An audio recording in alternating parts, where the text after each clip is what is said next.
across, obviously fresh from the open training session, something different today, but nice to show the fans a little bit behind the scenes kind of look, isn't it?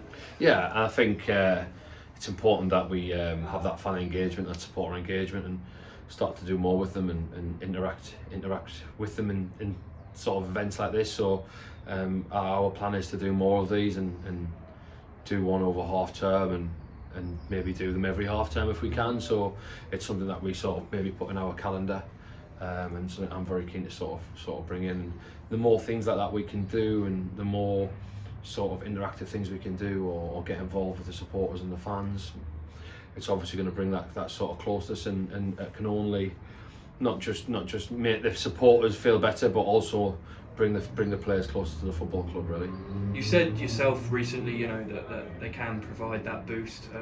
It wasn't the highest attendance level on Tuesday with Valentine's Day and all that, but we're expecting a bumper crowd this weekend, and they can really, really help us, can't they? Yeah, they can, and I said to you after the game, even though there wasn't many there in the East Bank on Tuesday, it sounded loud, and it's great, and it can only help. It's sort of like a 12th man, isn't it? So it's really, really important for us.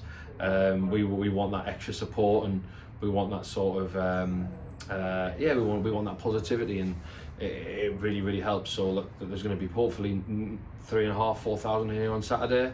The noise, and we want to use that in our favour, and we want to really, really push Wrexham, and I think we can, and I think we can give a real good go of it. When you talk about Wrexham, that is kind of one of the teams you need a boost against, isn't it? Obviously they're flying very, very high. We all know they're one of the league's top teams, so it's going to be a difficult one, isn't it? Of course, they're good at set pieces. They're very well organised out of possession.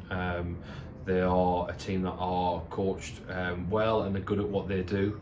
It might not be sort of the normal, like Notts County, maybe similar to Notts County, very different to Notts County, but that's not to say it's not done well, and it's not effective, and it's not good. So it's very hard to play against, and they've got very, very good individuals, and obviously their gaffer's got them playing really, really well, and they're on a real good run away from home as well. So normally, I know that they just dropped some points against Woking, but I think they've won quite a few in a row away from home as well. So it's going to be really tough. We're going to have to be really, really at it. I thought our competitiveness and our fighting desire on Tuesday was excellent. We're going to probably have to find another gear for that against Wrexham.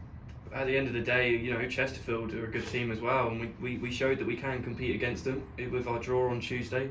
So, is it about taking those kind of positives into this one?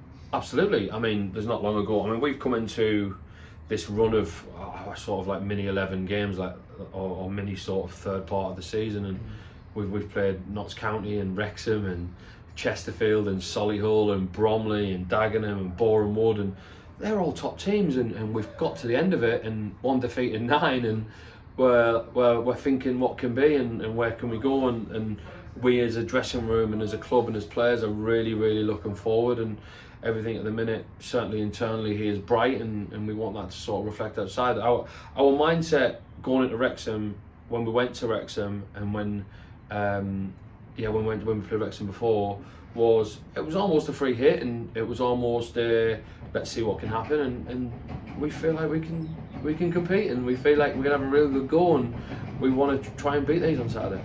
We saw Jake score against Chesterfield midweek. Obviously that's brilliant, but you've made it, you haven't hidden away from the fact that you are after a couple of strikers. So how's that hunt going? So we of course want a centre forward. We are so the dilemma we have, not a dilemma, that's not a dilemma, but what we have with the issue, or what we're looking at, we want to find someone who can play in the trophy. So you delve into sort of, in our league, in the league below, the issue as arise is they're going to have played in the trophy. So there's some really good players on our radar. I say radar that we're potentially looking at and looking at bringing in. The likelihood is, if one of them does come in, we're still going to need to look in the leagues above to bring in a centre forward who can play in the trophy, because there's no good us bringing in 2 centre forwards from this level who are both cup tied, and then we get to play Halifax at home in whatever 20 odd days, and we've got no centre forward still. So we need to be really careful what we do. We need to be really planned and organised with it, and get the right player in, and the right player in from the leagues above, so that when we go and play Halifax, we have an out number 9, because obviously Jake can't play, and then you're putting Justin, Tommy and Ryan there, or Josh there, and they're good players. They can play as a 9, but of course you want a natural 9, and you want someone who can come in and sort of do that job. Cheers, Ross. Cheers, Sam.